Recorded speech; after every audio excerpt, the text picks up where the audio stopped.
when a few weeks is the difference between life or death. We are talking birth and life in the NICU. The Whitney Reynolds Show is supported by the Illinois chapter of the American Foundation for Suicide Prevention, whose mission is to save lives and bring hope to those affected by suicide. Children's Learning Place, excellence in early childhood education since 1998. And the Auto Barn Mazda of Evanston and Chicago. The Auto Barn Mazda, where driving matters. Special thanks to Kevin Kelly with Jameson Sotheby's International Realty, Art of Modern Dentistry, Deluxe Cleaning Services, Josh Moulton Fine Art, Evolve Her, Chicago Andrea Creative, and Mazda.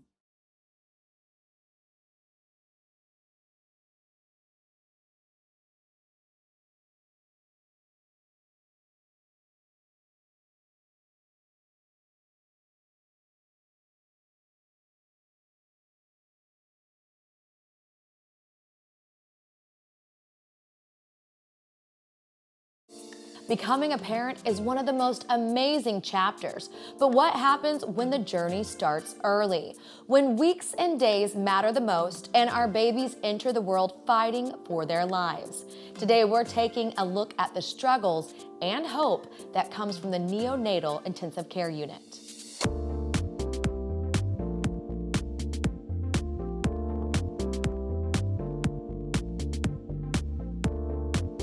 You're watching The Whitney Reynolds Show. Carrie McGee is a mother who lived the NICU. Her baby Jackson was born prematurely and died due to complications. It was in her moments at the hospital with her son that she realized how precious her time was with them, and also the hard fact that not every parent had the same opportunity because of cost. She wanted to change that and also honor her son's legacy. She joins us now with more. Welcome to the show. Thank you. So tell us about your son, Jackson. So Jackson was born on 11/11/11 at 11:11 p.m. So I always say he was as special as his birthday is unique. Mm-hmm. He was born about 10 weeks early and spent all of his life except 48 hours in the neonatal intensive care unit at 2 different hospitals here in Chicago. And for people watching that might not have any experience with the NICU, what is that like? I mean, it's the intensive care unit for babies, the tiniest babies who are born who need the most critical help. So it is a very scary place to be. It's a happy place at the same time because you have all these wonderful new babies, but it is... It's lots of lights and monitors and uncertainty and helplessness, and it's a tough place to be.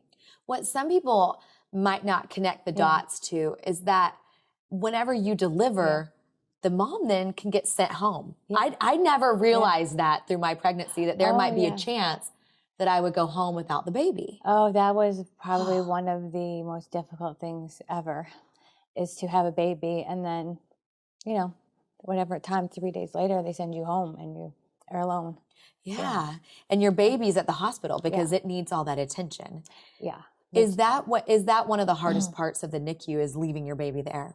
Yes, because not only it's the first time you're leaving, you have to constantly leave your baby again and again, and you never know what's going to happen to your baby when you leave, because they're not just a healthy baby who you're leaving when you're at home to go run an errand, but they're, needing help to breathe. They can't eat on their own or whatever it may be. But it's very scary. So when Jackson came into this world, he came in 31 weeks, was generally pretty healthy for a 31-week-old. What ended up taking his life? Well, his lungs, we realized later on, were never fully developed. And so when he continued to grow and get bigger, his lungs couldn't keep up with him. And at the very end, he got pneumonia, got sick, just couldn't fight it, and just, didn't make it. And that was all in the NICU. You said you switched hospitals twice. Yeah. I mean, what an emotional start to life That had to be very tough. What would you want our viewers to know about the NICU that is different than another hospital experience? Oh gosh, well, it's my only hospital experience, so I don't know how it's different, but I mean, they are these tiny patients who can't speak for themselves. They have no voice. So you are their voice. You are their family who can be there is their only constant. So if you were in the hospital, you could tell the doctors what's happening when there's the ever-changing medical teams, which are part of the hospital, you know, how hospitals work. Right. And so you are their voice. Yes, one of us, me or my husband, was at rounds every day. We were the only constant in his whole 10 months to make sure that, you know, he was, you know, people were being taken care of him. So, Well, and that's actually how the foundation started, because you were able to go there every day. I was, yes. But there are some families that can't afford that. Yes, one of the things that was just shocking to us was, you know, the cost of parking. Not only were we shocked that we spent almost $2,000 in the first 6 months just to go there, then it became over time seeing babies who were alone because their parents could not afford to be there. And you actually saw that. It was heartbreaking. Yeah, I mean, and not just an isolated incident. It is it's not now, but it was a common occurrence or problem in the hospitals. And how long was your stay there? He was there for 10 months, except 2 days. He came home for 2 days. Wow. And like you said, the bills would just pile on because that is super expensive. Yes. So when was it after he had passed that you said, I want to change this for parents coming after us? Yeah. Well, once he passed, we immediately knew we wanted to do something to honor him and celebrate his life. Because even as difficult as the NICU was, like, Jackson was the happiest, sweetest baby, and they were really like the happiest 10 months. And we truly believe that he was like unusually happy for a baby in the hospital because we were there every day, and we made his room like his nursery, and we had this rule: we don't, you know, no crying in front of him. Like, we would leave because we just wanted him to have as much normalcy. And so when he passed, we knew it was because we could be there. And when we wanted to give that gift to other babies and start a foundation that would help get family members, loved ones to the babies in the hospital. Oh, that is so beautiful. So tell us about the foundation. Did you take a little bit of time to discover, or did you know right away, the parking's a major issue? We lived it, we knew it, and we just kept going back to how was Jackson so happy that he, you know, even fooled the doctor sometimes forgetting how sick he was, and it was because we were there. So we pretty quickly knew we wanted to find a way to help eliminate that burden, and created the NICU transportation programs where we provide parking passes to families in the hospitals. That is incredible. So tell us how far you've come as a foundation. Yes. I mean, I'm super overwhelmed, and the support and generosity of Chicago community has been amazing. We now have programs at both Lurie Children's and Northwestern Women's Prentice Hospital, and every baby, when they're admitted, they get a parking pass from our foundation, which allows them to have somebody with them 24/7 with unlimited in and out privileges. So they can come and go. You can stop in before work, run an errand, go take care of your dog as life goes on. Nice. So like the freedom, the flexibility was really important to us. It's amazing how sometimes you wouldn't see the obstacles until you're there, until you've lived it. Yeah. And because I know for me, I wouldn't think, oh, parking's a major issue. I paid the $200 and left with my babies, but that is not the case whenever you're going daily back and forth. Like you said, it can add up. 10 months is a lot. And the average length of stay right now is 28 days, which is the average. So most of these babies are there for significant periods of time. So it's not, parking, a couple days. It's months. How do you decide the families, or is it all families? Every family. We believe every. Wait, and did you hear that, everyone? Every family in the NICU. We like to say every baby, so we give the pass to the baby, and then the baby gives it to a loved one, because we don't we don't care who uses the pass. It could be a grandpa, a grandma, an That aunt, is uncle, huge. parent. Because we also realize, even when, you think there's validated parking, it's $15, but that's to go one time with one person. So I would go, my husband would go, my mom would want to come. So they just like at home, people want to see your loved one. So That is this so pass allows, beautiful. yeah. And I'm sure it's just flooring to think about his, how far you've come and his legacy and how it's honoring so many other babies. Yeah, it's bittersweet is, the best word to use, but it makes me super proud of what he's inspired and how many other babies are being helped because of him. Have you seen other cities try to mirror this as well? Yes, we actually get contacted all the time by someone, there's top 10 hospitals in the country, and we would love to eventually expand. Our focus is Chicago now, but we get reached out to quite often. Oh, I love that. Yeah. Well, thank you so much for coming on and sharing your story. Thank you, I appreciate it. Celebrities and pro athletes are getting behind the foundation in hopes that no baby is alone in the hospital. Let's see how they're coming together to raise funds for our tiniest fighters. We are here with Brian Campbell that supports the foundation. Now, you're a former Blackhawks player. You're still with the team. So tell us, why are you supporting the Jackson Chance Foundation? Well, I think it's great to get behind organizations, and this is such a good event and such a good cause to raise money for something that is definitely needed for hospitals in this area, and obviously to help some families with the burden of not only going through a situation with a child, but also the financial costs of trying to spend time and pay for the parking every single night and day for whoever knows however long, how many months it'll be. That's the crazy part. You're a dad, so you know how important it is for these families to get that help. Yeah, I think I've been lucky. You go in and with your wife and you spend 2-3 days and hopefully your baby's healthy and been lucky that way. But there's a lot of people that aren't as lucky that way, and to go in there and the amount of time that you need to spend there, and you want to be there, and every child should deserve somebody there at all times. So I think it's just families don't need to worry about the other costs of being there. It shouldn't be it should be a choice to be there and not just a decision that you can't be there because of the expense of it. Awesome. Well, thank you for coming on. Okay, I appreciate it. Thanks for having me.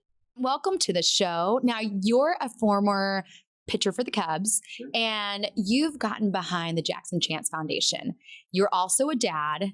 Yeah. Did those two align because you are a dad and you heard about this foundation? Of course, I think every parent is in the same boat as these folks here that are supporting such a wonderful cause. Now, this is Sid, and this is Nandan, yes, and you were playing tonight with the Jackson Chance Foundation. How did you get involved with it? Now, you were a NICU baby, right? So last year I came to the ping pong ball. They invited me last minute, and then I got to play the winner of the tournament that they had. And I won, and I was wearing the Jackson Chance glasses and the headbands and everything. So yeah, it was really fun. I'm Kai, and I'm here with my husband, Brandon, and we are NICU parents, but our story is an amazing, positive story. Our little guy, Tanner, one of our twins, was born pretty small. How heavy was he? 4 pounds, 7 ounces. Yeah, so a little guy, but he was a fighter, and he was out of the NICU at Rush University Medical Center in about 2 weeks. But many families are really not so lucky and so blessed, and premature birth and the work of organizations that work with preemies are so important. Today's topic is one that if you haven't experienced the NICU or have someone close to you that has, you might not know a lot about today's topic. So we wanted to take it to the streets and ask you what you know about premature birth. So I was born a premature baby, and when the doctors found out I was going to be early, they told my mom to be prepared and showed her lots of pictures of what preemies could look like and told her about complications. But I turned out just fine, even though I was like 2 weeks early or something.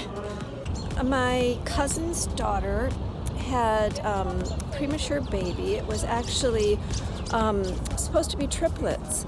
one premature baby was born healthily, and is the one that she has. And I just commend that mom and her husband for kind of soldiering through a really difficult time, and being so grateful to have their one little guy. Get social with us. Make your voice heard. Submit your video on WhitneyReynolds.com. The NICU is a scary place for so many, with a big question mark about the future. It takes so much strength to live each day. And next up, we have a family whose daughter has become an inspiration to so many in her short time. Meet the Fields and the organization that helped bring their daughter home. My plan was to have a baby girl. Of course, me being me, I set that plan into action, researched everything, and told him we were making a girl. At the 24 week, we did my appointment, and she's like, okay, so we're gonna take your blood pressure again before you leave, and just make sure that it's gone down. And they were like, I'm not happy with this number. We're gonna send you to the hospital for some tests. And then it became abundantly clear that I wasn't going home that night. So every time it was like you thought you knew what you were expecting, and every time it was the rug pulled out from you again. At that point, it was, probably close to 20 hours or something of just, a lot of stress. So I ended up developing severe preeclampsia and potentially HELP. It was right on that borderline. At that point, I think my main concern was Stephanie, because it seemed like it was pretty serious. So I wanted to make sure she was okay, and I think that's where the doctors stood too. I mean, that was the priority. So that's when they made the decision to induce, or, to have her.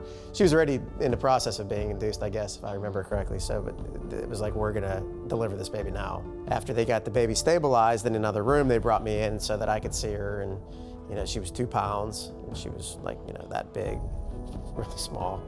So that was pretty crazy. She was like in a little plastic bag. So at that point, things looked pretty good. She came out and she did what they wanted her to do, and Stephanie was good. The operation was fine. So it was still scary because it was 28 weeks and you don't know what the heck to expect, going forward, but, it seemed like everything was going okay. And a few days later, she developed a serious lung condition called PIE, which is pulmonary interstitial emphysema. Kennedy's care at that time really required minute-to-minute, hour-to-hour evaluation and changes in her ventilator strategies. There were times where I said, is this baby gonna go home? And the doctor looked right at me and said, I can't tell you this baby's going home, which is horrifying. And there's nothing you can do. There's literally nothing you can do. Yeah, so we didn't even get to hold her until she was pretty much 4 weeks old. Every day felt like 5 years. Every day we're thinking that she's gonna go home today, or she might go home in 2 days. And then they said it and we were like, huh? Like, oh my God, Are how you do we put her in sure? the car seat? What? Are you coming with me? The March of Dimes also funds amazing research, and in Kennedy's case, that was particularly beneficial because she had multiple doses of surfactant, which is an artificial thing that mimics a real liquid that they have in their lungs that helps it stay expanded. So that was super important for her with her lung issue. Their commitment to the prevention of prematurity, the care of prematurely born neonates, and the outcomes of prematurely born neonates is unshakable. I get to hold this baby, I get to hug her. Like, that's just the best thing in the world. Sometimes she lays next to us now because she's older, and I can hear her breathing, and just hearing her lungs work, I'm like, oh my God, like, whoa, this girl's amazing. And then after really researching and finding all the statistics and finding out how small of a chance she had at living, she's just a superhuman. Like, I cannot think of anybody in my personal life or anybody even in, a public figure that I can think of that has more warrior strength than that girl. She's overcome so much, it's mind-blowing. Joining us now, we have Dr. Mike Capello, a March of Dimes advocate and NICU doctor. Welcome to the show, Dr. Mike. Thank you for having me. So we just watched that clip of Stephanie and her family and that brave journey that their daughter went through. Is that the typical NICU experience? It is in many ways. When you think about what happens with these babies that are born preterm, most of the families don't expect this is going to happen. So they come into the hospital and they're told, just like in the video, we're going to evaluate you. We're going to see what you need. Maybe we'll try and do some medicine to help prevent this. You can stay a while like she did. But then what winds up happening is the baby's born. Then you have to tend to their needs. And it's a very roller coaster ride. I tell all the parents that expected you're going to have some ups and you're going to have some downs. And in that video, that baby needed a fair amount of support, some of the maximal things that we can do in the intensive care unit. So it's very challenging for families, but that's part of the blessing of being able to have this job, is being able to enter people's lives in that real kind of special, intimate way to help them through a difficult time, something that would otherwise be sort of tragic. You can make it be as positive as possible. And if you could really get in there to help the good outcome like they had, it's all that more rewarding. Oh, that's beautiful. And so being a NICU doctor, do you come in whenever stuff is just going wrong in the sense of like they have to go to the NICU? Or are you a doctor with them the whole time, and then when they get admitted into the NICU, you stay with them? So the way it works when you're an intensive care physician for the neonates is you manage the intensive care unit, first of all, but you attend all high-risk deliveries, and that's how the babies mostly come to you. Okay. So they can come through a high-risk delivery. They'll either be preterm, or babies that we know ahead of time are going to need surgical attention, or we know are going to have some other kind of a complication from prenatal ultrasound, etc. Other babies who are maybe born in the normal newborn nursery who run into some issues with breathing or blood sugar, et cetera, they will also come and get transferred. We'll get consulted to go evaluate them, and then we'll bring them to the intensive care unit.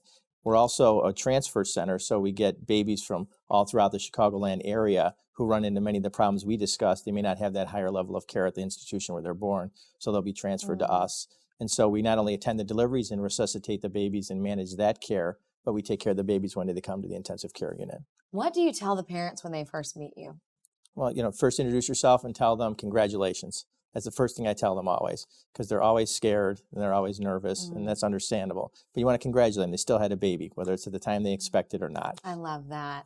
And so you are not only a NICU doctor, but you also are an advocate for the March of Dimes. And the March of Dimes really helped the Fields family. Tell us about what the March of Dimes does. The March of Dimes has been around for a very long time.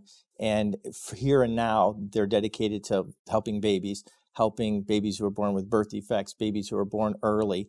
And it does many things. The main thing is it starts with research. It goes research, and it comes up with a lot of different technologies and medical treatments that we didn't have before. In that particular video, they're talking about the surfactant. That's a protein that our lungs have normally when you're born on time. But when you're born early, you lack that. It helps expand your lungs so that you can breathe more comfortably. Baby needed that. Also, the ventilator they were talking about in the machines, that research comes from things like the March of Dimes. They also provide education for people who are practicing like myself. Oh, wow. And moreover than anything, they're an advocate for all of the things I just mentioned and how to indoctrinate that and bring it through from the research area into common practice. That is so cool. And so the March of Dimes is really doing a ton of funding and research into that. Right. And it, like you said, it's a whole new world out there. And in 50 years, I'm amazed to see what will happen in the next 50. Oh, yeah. And right now that you mentioned that, some of the research they're doing right now, as of 2013, they have a premature research institute. It's called Ohio Collaborative, that has physicians and research institutes throughout our country and in Europe. And they have worked on and found 6 genes that have a potential link to the risk for preterm birth. So with that saying, you'll be able to figure out who is likely to give birth early, so you can investigate what might be the risk that we can help with. Because right now we're very reactionary. You go into preterm labor, we will try to do things to stop it. Or you have a preterm baby, we can help with the technology. Wouldn't it be great if we knew ahead of time who's most likely to do that, so that we could help them ahead of time? Playing offense versus defense. Exactly, right. Proactive instead of reactive, for sure. Well, thank you so much for coming on. It was great. I'm glad I could be here. Thanks for having me. On today's show, we've met amazing families who have been impacted by premature birth. We hope that our topic has opened your eyes and heart to some of our littlest warriors. For more information on today's show, visit WhitneyReynolds.com.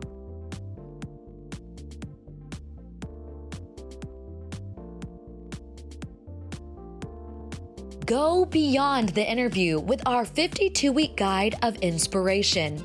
The book goes deeper with the stories you see right here on The Whitney Reynolds Show. To order your copy for $12.95 plus shipping and handling, go to whitneyreynolds.com/store. The Whitney Reynolds Show is supported by the Illinois chapter of the American Foundation for Suicide Prevention, whose mission is to save lives and bring hope to those affected by suicide. Children's Learning Place, excellence in early childhood education since 1998. And the Auto Barn Mazda of Evanston and Chicago. The Auto Barn Mazda, where driving matters. Special thanks to Kevin Kelly with Jameson Sotheby's International Realty. Art of Modern Dentistry. Deluxe Cleaning Services. Josh Moulton Fine Art. Evolve Her. Chicago Andrea Creative. And Mazda.